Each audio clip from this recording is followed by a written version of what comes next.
right.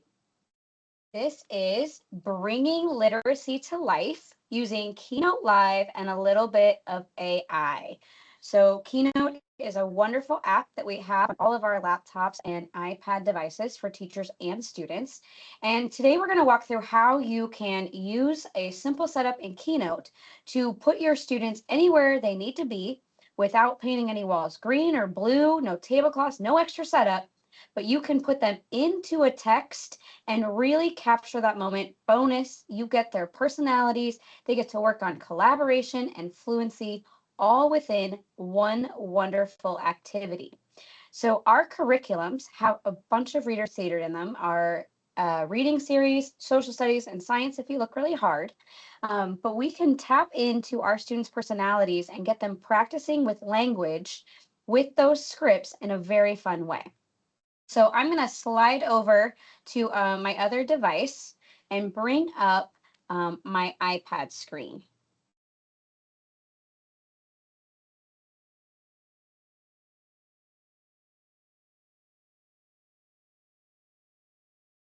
It's counting down.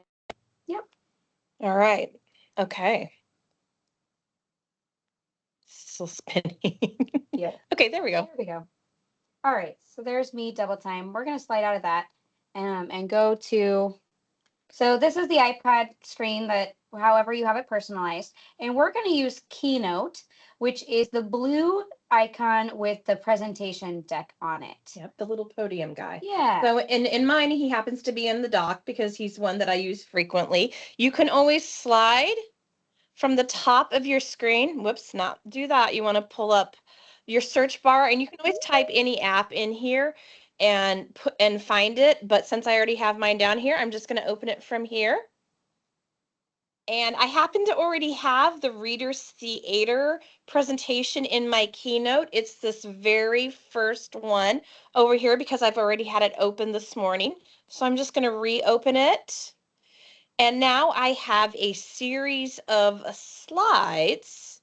I'm going to play it so that you can see what we have going on. So I'll turn it back over to Melissa here so she can explain what's on our slides.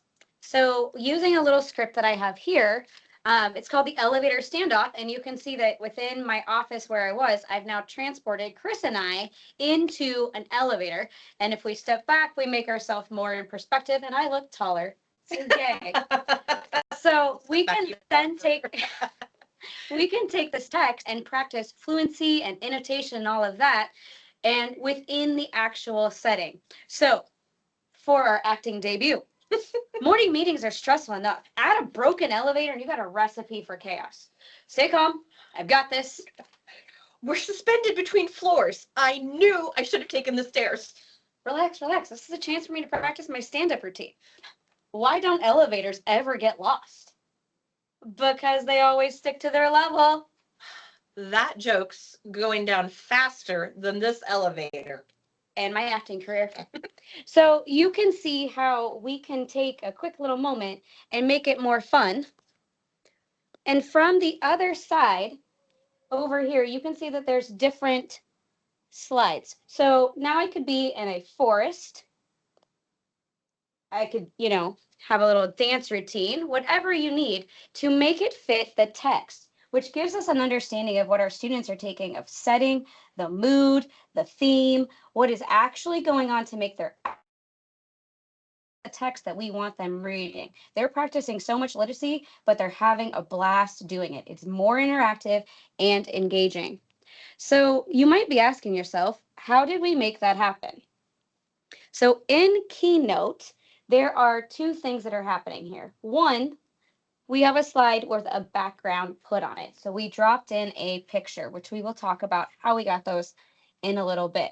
But once the picture's in there, we went up to the paperclip and simply added live video. I drug it to make it the size of the screen so that when they're talking with their hands and acting out and showing that personality and creativity, they don't suddenly lose a hand or fall off their stage. And I can edit it using the paintbrush. So the paintbrush is universal, pages, whatever. That's where we do our formatting.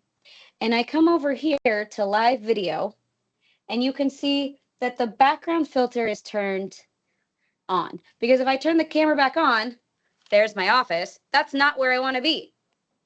I want to be apparently on the dance stage.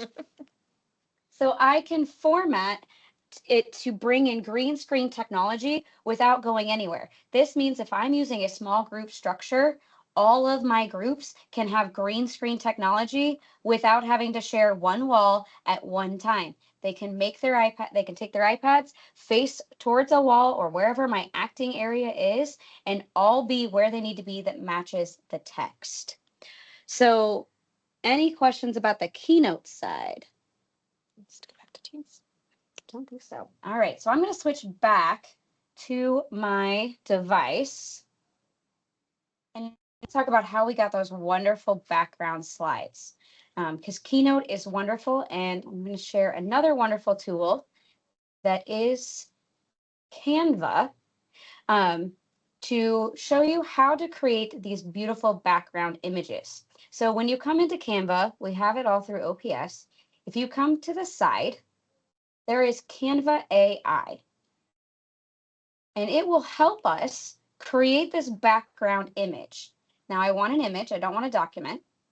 I would like it to be the size of my entire slide. So for Keynote, without any changes, is automatically going to be 16:9. And then I've got to practice some prompt engineering skills. This is kind of new as AI is coming around. Prompt engineering is becoming a big thing. So I have to really think about my text. So for my elevator standoff that Chris and I were in, I needed it to show that we were in an elevator, but I needed it to be detailed enough you knew where we were, but not too much that it took away from the actors interacting in that environment. So I like to start my prompt with a simple background, and then I need to describe the scene. So let's see, let's go to a fantasy forest in the spring. And then I can give it an artistic style if I want to, because the more specific I am, the better results I will get. My kids really love anime, but let's try a watercolor and see what Canva creates for us today. Going to do a little bit of thinking. It will probably remind you, if you try to type in name brands or things like that, it will not violate copyright rules. So sometimes if you get a kickback, it might be a word. Just take that part out, and then it's going to give you some descriptions and some options. So I've got this beautiful rainbow watercolor.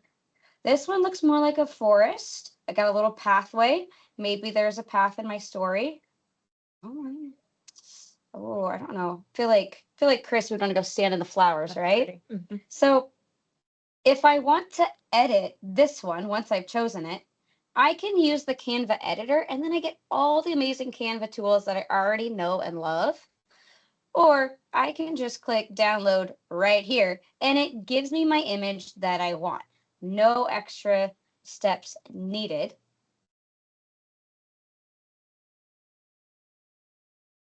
So back in my Keynote,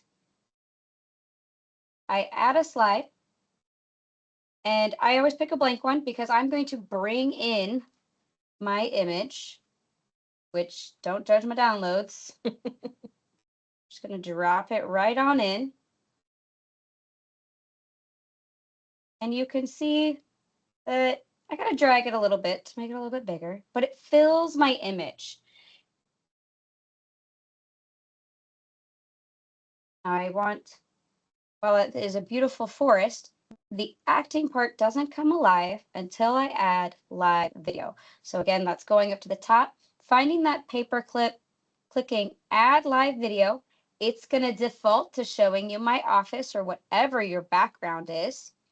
But you can simply change that by going into the paintbrush, live video, and then toggling the background off. And there you are. I'm going to turn that video off for just a second because it helps me make sure that I drag it to be as big as the slide.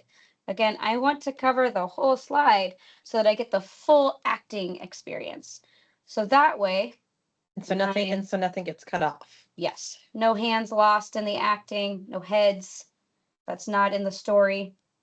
So now I can be close and you get a headshot of me and I'm very in the forest, or I can step back and I can walk through the forest, whatever I need to match the text. So again, the kids are engaging in a way with the text that isn't always what we can do in the classroom, but I don't need to paint anything. They can design the background to really show you where they are. I'm really enjoying this spring background. I might have to change this to my desktop. But it's a wonderful way to bring literacy to life with Keynote Live and a little bit of AI. All right, let's check the chat. I think the only thing you need to do is potentially put the forum post in there. So in the chat, I just dropped the link to the forum post for this because that was a very quick walkthrough, very fast.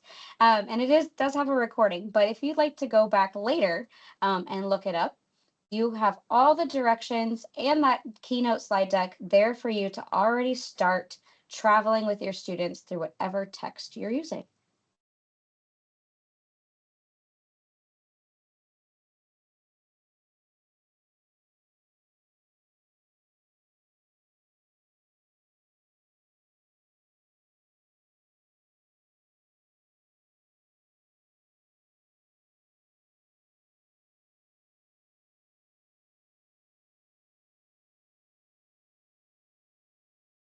Is there anyone who has any questions or anything or ideas on how you might use this? I don't have any questions. This was really awesome. I'm wondering, thinking about the enrichment time with next level learning and the,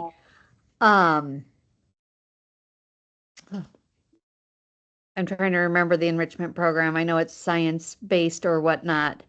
The National Innovators one? It's the national, yes, yes. Just wondering, like for the parent